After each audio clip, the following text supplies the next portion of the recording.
When Nigeria win Brazil, oh, Bebeto start to cry, Anokocha start to laugh. You know that song?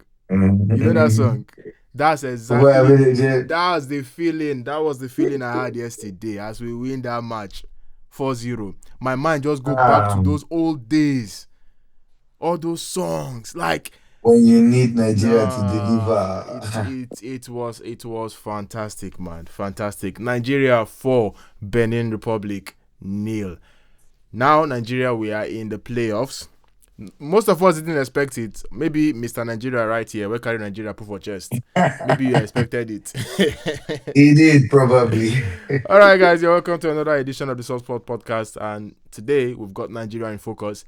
We're going to talk about the Super Eagles of Nigeria qualifying for the playoffs in a bid to qualify for the World Cup. I know it's a long journey, and we're going to try to break it down as much as possible. Even we ourselves, we don't really understand the playoffs thing like that. You know, it's not a familiar zone for us Nigerians, but we'll try and do justice to it. My name is Sasepi, and I've got Handy and Ever Sam, aka Mr. Fair Play. And if you haven't subscribed to this channel, please make sure you do so. Follow us on all our platforms, and let's go. Nigeria 4, Benin nil. Omo, before the game, a lot of us didn't give Nigeria any chance, especially after the game against Lesotho. It was very average performance, and looking at the journey through the qualifiers, we were not the best. So going into the final game against the table toppers, Benin Republic, a side that beat us in the last game in the qualifiers. They beat us when we played them in Abidjan, and they've got our former coach as their manager, and they were just brewing in confidence. I saw a post they made on social media, like they try to look intimidating, but Osimhen stepped up. 3 goals. Mm. 3 goals, becoming the only Nigerian striker or Nigerian player to have scored 3 hat-tricks for Nigeria. And he did it when we needed him most. Frank Onyeka came in at the nick of time and got that crucial fourth goal to make Nigeria seal a spot in the playoffs. So, before the game, like I said, we didn't have any hope. Going into it, how did you feel? Honestly, the previous day, I saw the video where the Benin players had trained for 5 hours in that Uyo pitch, and I was like, For five these hours, guys, 5 hours. Yes, the previous day. no wonder Yeah. they lost 4-0. So I was like, wow, these guys came prepared, but that's Niger spirit in you always, always had me believing that. I don't know. There was something at the back of my mind. I even tweeted it, in a reply. I said, I hope General Rod does not have the last laugh, because what we did sacking him, and if you remember in our previous edition, I had mentioned it that it was really unfair. But, there was still that sense of belief, in me, that Niger spirit that we know they give up, we know they carry last. We just cannot go. Like even if we will go fighting, and give it our best shot. And honestly, I was really hoping for a 3-0 win, but I'm like, how can we score? How can we not concede today when Lesotho scored us the funniest goal ever? And, they were about to even equalize in the final minute. We were just lucky to have survived that, but I'm super excited about the spirit in the team Okay. because when they did an interview, sorry, Yeah. when the captain Trusekon was talking about the word that had been mentioned, in the dressing room, I think a lot of Nigerians took it and started joking about it, about remontada. It's funny that we pulled it because we needed 4 goals to seal the sport, and we got the 4 goals. So it brought about a bittersweet feeling, honestly, at the end of the day, because it just showed that having 3 points after 4 games was not good enough. Hmm. It wasn't good enough. We should have sealed this a long time ago. Okay. But yeah, I'm excited about the team, and I'm proud of the team, and Well, especially Victor Osimhen. you cannot have a Real Madrid fan talk about comebacks without mentioning what was said in the dressing room, remontada. Mr. Nigeria, Mr. Fair Play. Hey, you carry Nigeria put for chest. Okay, so confident. Tell me about the game.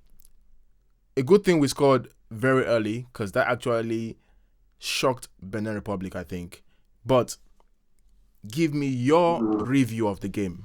Yeah, before the game, like Andy said, we're not really confident that we're going to win. Personally, I thought, okay, we had what it takes to win, but 4-0 with a clean sheet, no, no, I didn't really expect that.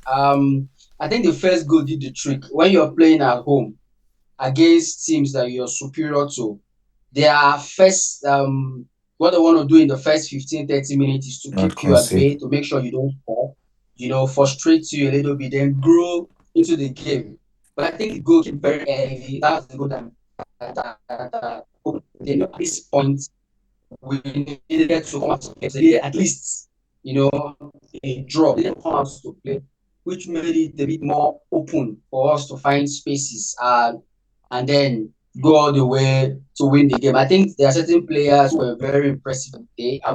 Chukwueze, for example, some of the things he did that I liked was that he was very intentional about playing those through balls to Osimhen. He wasn't dancing around trying to dribble through or back. Even before the goal, he made the first pass. That was, I think, was it said or something like that? It was stopped by a defender. But then that didn't stop him. He moved again, got the assist time around. There was a time Osimhen and Chukwueze had a conversation.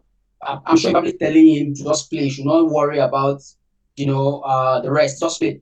And then the second game came, the third goal. So it was a good game. And substitutions as well were very good, freshening things up, brought in midfielders to increase the number in the midfield, control the tempo of the game, and it ended up as a good game for Super Eagles. These are I am sure the coach also learned from some of the mistakes from the games in the past, like the game against even the Lesotho game. I'm sure he learned a little bit from that. The game against Zimbabwe, he learned from that. So it was a good game overall. Do you understand these playoffs? Do you understand the playoffs?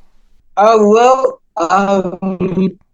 let's say based on what I read from FIFA's website, from CAF as well. So if you put all those things together, let's say I understand, because the number of teams that will be participating in the World Cup has Yeah. increased to about 40 or so. So there's an extra, extra space, or there are some spaces for a few more teams to join. So let's say we understand. There's going to be a semi-final and a final that will be played in Morocco on the 13th and 15th of November, Mm. and Nigeria are going to play against Gabon, while Cameroon will play against DR Congo. So the winner of those games will now play what is like a final on the 15th. And then when you eventually emerge as the winner, you will now play against a team from Other continents. maybe South America, North America, or Asia, another continent. So it's going to be a long route. But this is where we found ourselves because of some of our lack of right approach to the qualifier. So it is what it is. We just have to embrace it, go all out, and try and. After all, we like doing things the hard way. We like calculators.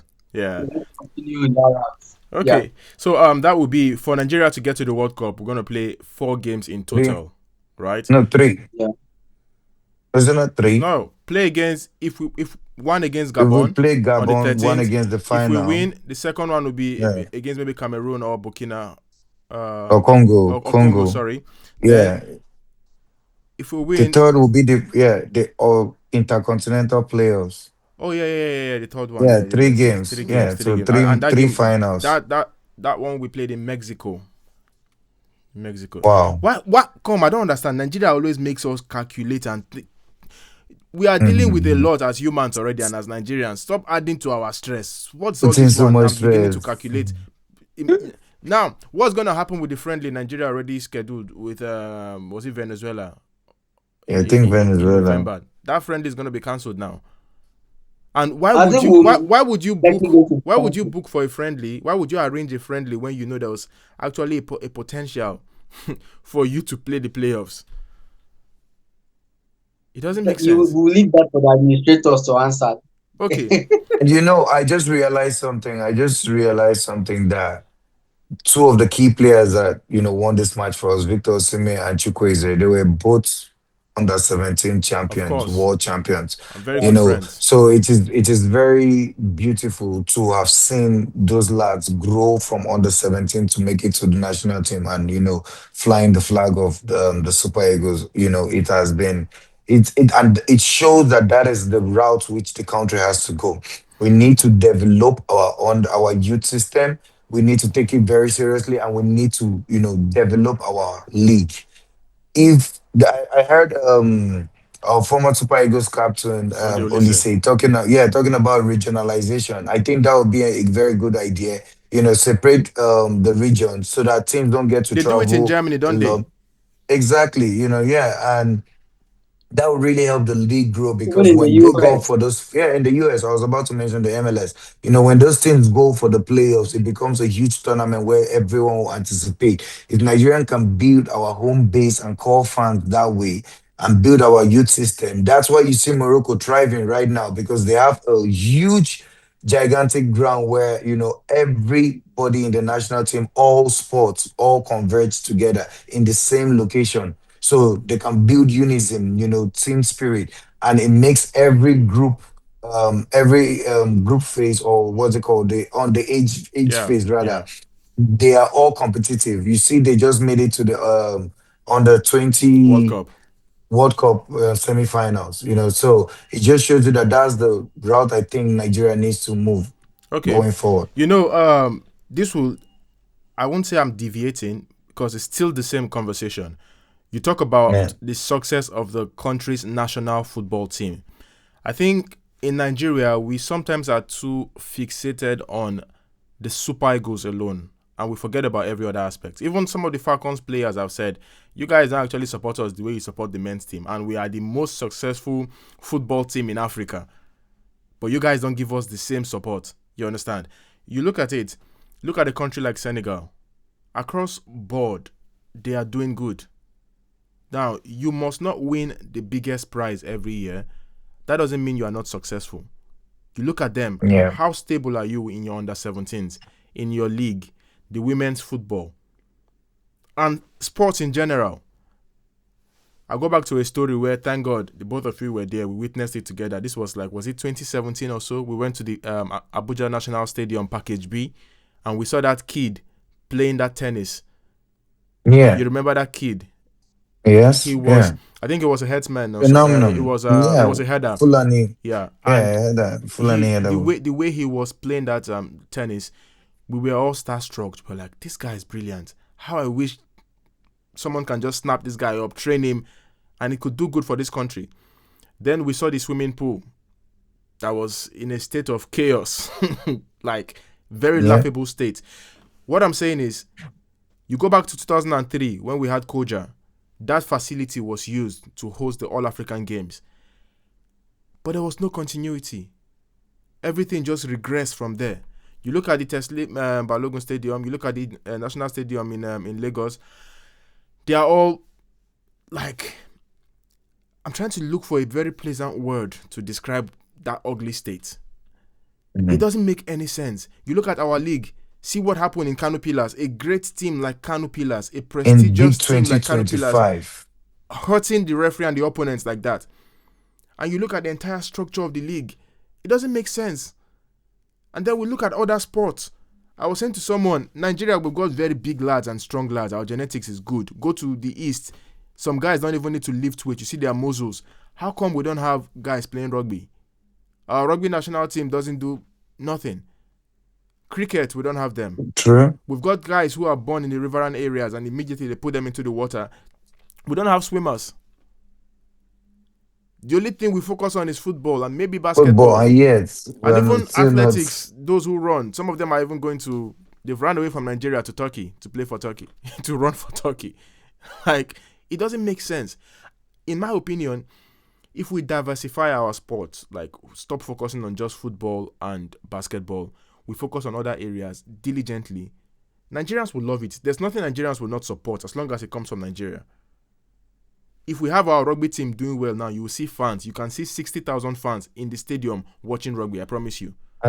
Talking about rugby, I'm just gonna add this. We have a player in the Super Eagles that looks like a rugby player. Kevin Bassi. No shade to Calvin Bassey, yes, but I'm actually out here to give him his flowers. He's the only player in the entire Nigerian squad that played the entire 10 matches, and went the entire 900 minutes Yep. without being sub.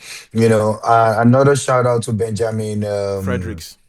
Fredericks. Yeah, Benjamin Fredericks has been an amazing revelation. Since his debut, he has played the entire 90 minutes in the 5 matches that he has played for Nigeria. And I am hoping, Nigeria can honestly make it to the World Cup because that will be his ticket to a huge and a big team. Yeah. I strongly see the composure and the calmness in that lad. And for him to be 20 years old, I think, he's ready to make the next leap. It's very good seeing players like that. They get the opportunity and they take it and they do well. You can see the boys' quality. I don't think we really have an issue with quality in terms of our players. We have it. What we just need is continuity and doing the right things the right way. Because look at it, we've got 4 managers, 4 coaches. How? How? It doesn't make sense. These players alone, they don't even have Oh, enough time to train, and then you are having yeah. different coaches with different philosophies. So if we had had a steady manager all this while, giving him enough time, maybe we would have qualified like 2, 3 matches ago. But that's a story for another day. See, Benjamin Fredericks, he's got an amazing story. Handy, you want to share that story with us? Yeah, so I'm just reading now that Benjamin Fredericks he was born in a town in Kaduna, where a small place called Television, and it will be interesting to know that he was actually signed into Moses Simon's academy Yeah. when he was just 13 years old. So it shows you how hard work can pay off. And I love, the idea of people like Moses Simon still being an active player and already having an academy that has raised a young lad that has now become a Super Eagles player with him. This is amazing. And, the composure that Benjamin Frederick has shown even from when he was playing in Nigeria. I think this goes to show that we have a lot of stars in Nigeria, but the opportunity is always not there. Most times, they always want them to, get a contract where they can go abroad, and before the Super Eagles can start inviting them. I think, but we should start really looking into this because this is an amazing story. Yeah, Yeah, it is. It is. And he was invited to the Super Eagles to come train with them a few years ago. And that was when he impressed everyone.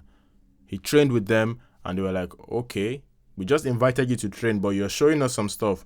And then they kept him close. wow. So whenever they announced the list, he was always there. And then he got that move to Brentford, where he was playing for the Brentford under 21 team. Yeah, so it's an amazing story. And I like how someone like Moses Simon, who is still very active, like you said, made sure Yeah, that happened. Like sometimes we talk about people having connections. I don't have any problems with your connection, even if it's the governor who brought you. As long as you come in and you perform. he performed As long as you exactly. come Yeah, in and you perform, that's the major thing. If you that's like, all that actually matters. that's what matters, bro. And Benjamin I'm sorry Fredericks has to proven to add be a to big, a this. big, a big talent. Yeah, Yeah, to add to this, do you know what it means to go to a team and in your very first season, your first opportunity abroad yeah, in the Brentford under 21, and you are voted as the players player of the season? It shows you that you're a dedicated player, and yeah. his composure is not that of a 20-year-old. No, And it just takes us to what Sunday said: small picking know the small football. picking no day Lamine football. Yamal has showed He us. has, he has. Estevao has showed us that small picking know the football. Max That Dalman. these boys, yes, exactly. Max Dowman is like these boys. They keep showing us that these things. There's no age limit. There's no age factor. If you're Lukaku. good, you're dedicated. Lukaku. Lukaku. People forget how A lot good of people Lukaku keep was forget at 17, at 16. 18, 17, 18, yeah, 16, when, yeah, he was already doing things, a lot of things before he even turned 18. Yeah. So it's really amazing to see talents like this. And the fact that, the Nigerian, and the Nigerian, the NFF were able to, watch out and observe him closely, watching him, seeing his progress going to the under 20 African Nations Cup where we won the bronze. It shows that this is how they should be doing. When you follow your prospects, you watch out for them. Mm. They'll definitely turn up on the big stages. Well, Then, talking about the big stages, someone has been there with a lot of controversies. Stanley Wambali, famously known as the Chief. mhm. See, I appreciate what he does. He's a very good goalkeeper, solid goalkeeper. But lately, he's been he's been exhibiting some unusual character. Uh, I watched that game, Nigeria versus Ghana, at the Unity Cup. Luckily, I was in the first half. I was sitting behind the goal, and there was a lady who Yeah, sat next to me. For every time Wambali had the ball, I kept complaining, and she would be like, "Ah, why are you complaining too much now?" I was like, "This guy is letting the players come too close to him, and he's delaying too much. Like, it's just making my heart race." yeah, After like 10 minutes, she started reacting the same way because she was seeing it too. She was like, "Ah, kick the ball now! They're coming closer. Kick the mm. ball!" Like, so in a way, he has built up that behavior, and now there's obviously something wrong. It's turning to overconfidence. Now you can see it exhibit itself, where he gets very angry easily. He wastes time even when he's not supposed to waste time. We needed one Yeah, more goal, and he'll catch the ball, go on the ground, like we were winning yeah, 10-0. There's mhm. obviously something there. Don't get me wrong, I'm not bashing him. I'm just speaking. Yeah. I'm not saying he's a bad goalkeeper. I still want to see him remain number one goalkeeper for Nigeria. But Well, some of us didn't know well, I'm going something. to contest rather. No problem. But Yes, some of whatever. us didn't know Yeah, that Wambali lost both of his parents within the space yeah, of a month, I think. It yeah. it wasn't Personally, I didn't know. I just uh, found out today. it was Yeah, very tough for him. Imagine you're just hitting limelight, you're getting all the success you deserve, and then you lose both of your parents in quick succession. It's very hard to deal with. Very hard to deal with. I think he's still dealing with I it. don't know I don't think that's a if trauma, because we know the traumatic Nigerians, we don't situation he really can get do over. therapy like that. Yeah, Nigerians yeah. don't believe in therapy. Everything we carry on for chest or more. I'm a man. I'm a man. And it's a sad thing, because therapy really helps. So I don't. Honestly, especially when you have a traumatic experience like Yeah, that, yeah. it is really crucial for you to see, and I feel like, the NFF, the national team should definitely have some sort of, therapist right there, psychologist that the players can always get to talk to, especially when they are facing, mental challenges. Mm. Like if you remember the situation of Rodrigo last year at Real Madrid, he has come out openly to say, Ancelotti helped him a lot because he was dealing with a whole lot of mental challenges. These things happen. You cannot lose both of your parents in the space of a month and be normal, and maybe his own way of expressing his anger is out there on the pitch, because some people are more expressive with their when they're going through things. And I think I fall into that category. And other people are, quiet and they don't really express it. So Mwabali to me, I've seen it that he's someone that is very expressive because I don't see how a goalkeeper would hold two players on the pitch. There's a picture of you literally holding two opponents. When I saw that, I was like, what on earth is giving you the balls to do that?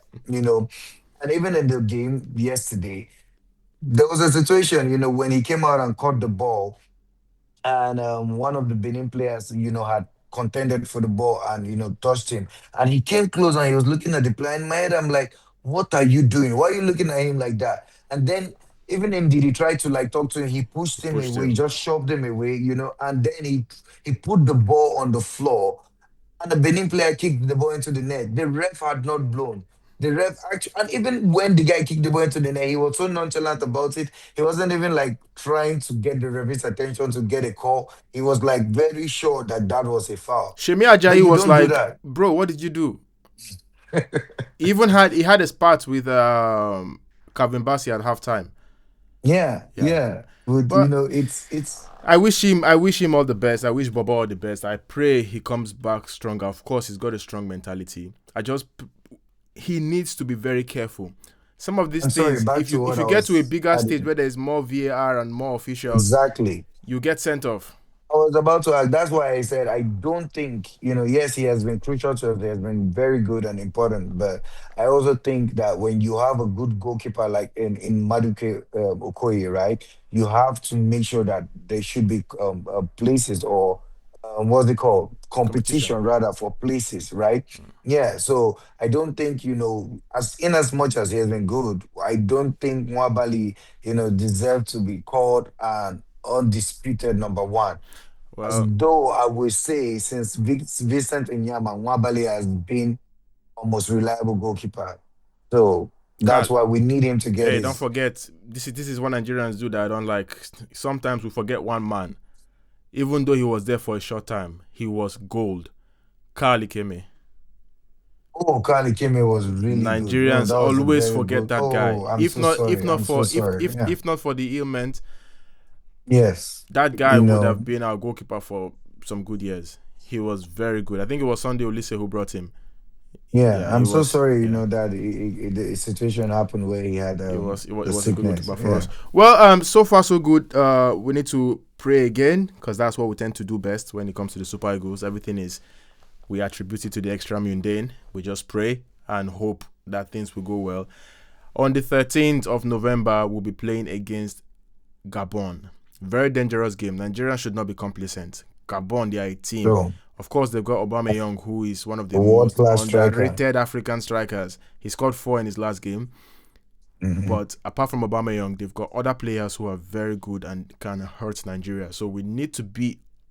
We, every game is a final, obviously, but It's three finals. That's just what but it is. We my have my three problem my finals to get to problem the here World is Cup. what happens if, God forbid, Victor Osimhen is not available.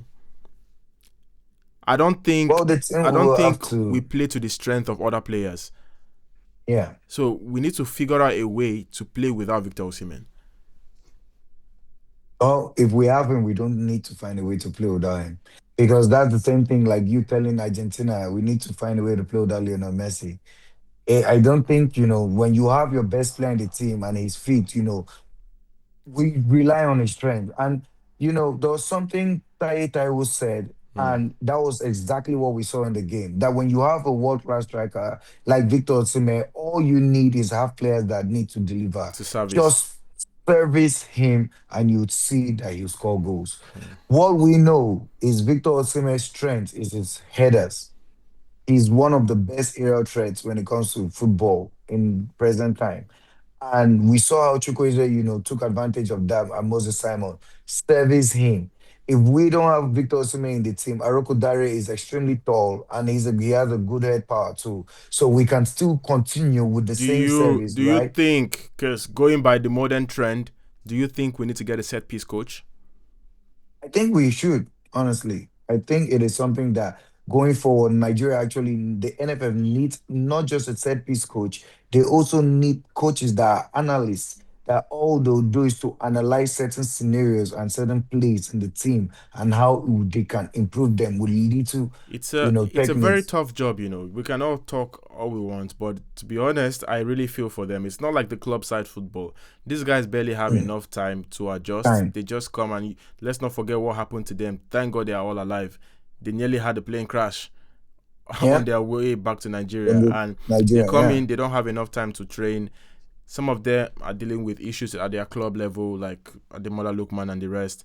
And you need to come in, play in different conditions. You need to adapt. Like national team level, especially in Africa, it's a very It's tough job. another, And I yeah, feel it's for the very tough. coaches, man. Imagine being a coach of an African side, bro.